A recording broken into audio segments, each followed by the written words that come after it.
j'espère que tu vas bien. Aujourd'hui, nous verrons comment élaborer une stratégie de marketing digital. Je vous souhaite la bienvenue sur la chaîne Questions-Réponses. Merci à Zach Bouy, Edwin Wolf et Leila van der Hagen de nous partager leur point de vue. C'est parti pour la première réponse de Zach Bouy.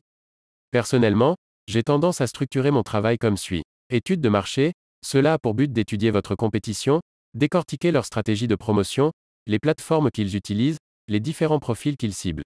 Si vous opérez dans un marché tout nouveau, vous devrez prendre le temps d'élaborer les différents profils de gens qui sont susceptibles de s'intéresser à vos produits. Une fois définis, vous devrez étudier les plateformes qu'ils utilisent le plus ainsi que leurs états d'esprit possibles qu'ils peuvent avoir et que vous pourrez utiliser dans vos textes de pub. Mise en place de l'écosystème requis. Une fois vous avez décidé quelle plateforme vous allez utiliser pour vos campagnes, il faudra prendre le temps de mettre en place tout ce dont vous aurez besoin pour vos campagnes. Les pixels de tracking, Google Analytics, Google Tag Manager. Ce sont juste des outils exemples que vous pouvez utiliser, l'essentiel c'est que vous devez être capable de tout suivre de près de façon aisée. Lancement de vos campagnes, selon les résultats de votre étude de marché, ainsi qu'après avoir préparé les images, vidéos que vous allez utiliser pour vos campagnes, vous pouvez les créer et les lancer afin de commencer à collecter des données. Interprétation des données et optimisation, une fois les campagnes lancées, vous pouvez commencer à regarder les statistiques pour voir les résultats que vous obtenez. Ces statistiques peuvent vous être très utiles. Ça peut vous aider à identifier des problèmes au niveau de votre tunnel de conversion, des problèmes au niveau de votre site. Ainsi que les segments qui vous font perdre de l'argent, afin de les bloquer bien sûr. C'est tout. Prière de noter que cela est un processus que l'on utilise avec nos clients et que ça a été développé en interne, ce qui veut dire que certains peuvent être d'accord avec ça comme certains peuvent ne pas l'être. Bon courage. Nous continuons avec la réponse de Edwin Wolf. En faisant l'inverse que ce que font les marketeurs.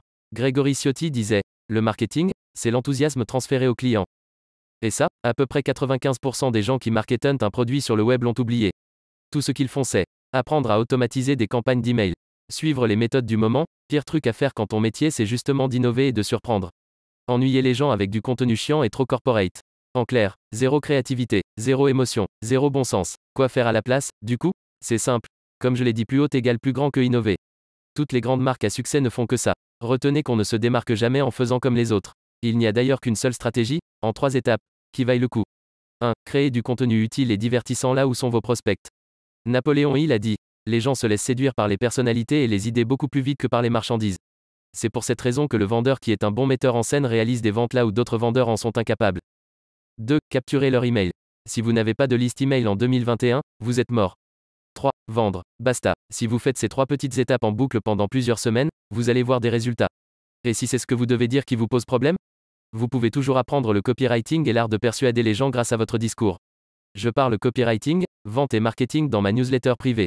Si ça vous intéresse. On va pouvoir continuer avec la réponse de Leila van der Hagen. Bonjour Christinae, merci pour votre question émoticône souriant.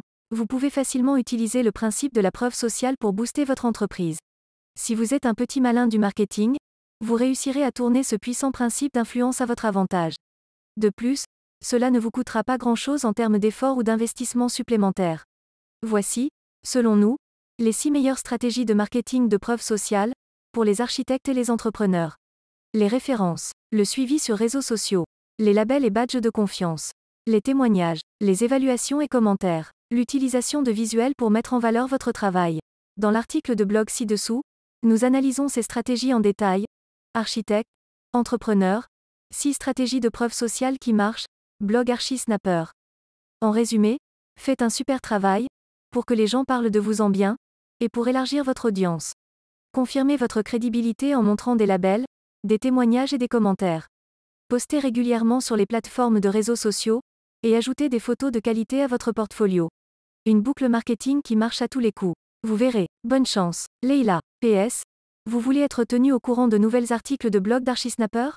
Inscrivez-vous sur la newsletter de notre blog, blog Archisnapper, architecte, ingénieur et entrepreneur, comment faire de bonnes affaires et travailler moins pour travailler mieux. La vidéo est terminée, merci d'être resté jusqu'à la fin. J'espère que la vidéo vous a plu, si c'est le cas vous pouvez vous abonner et activer la cloche pour rater aucune vidéo. Pensez aussi à laisser un like.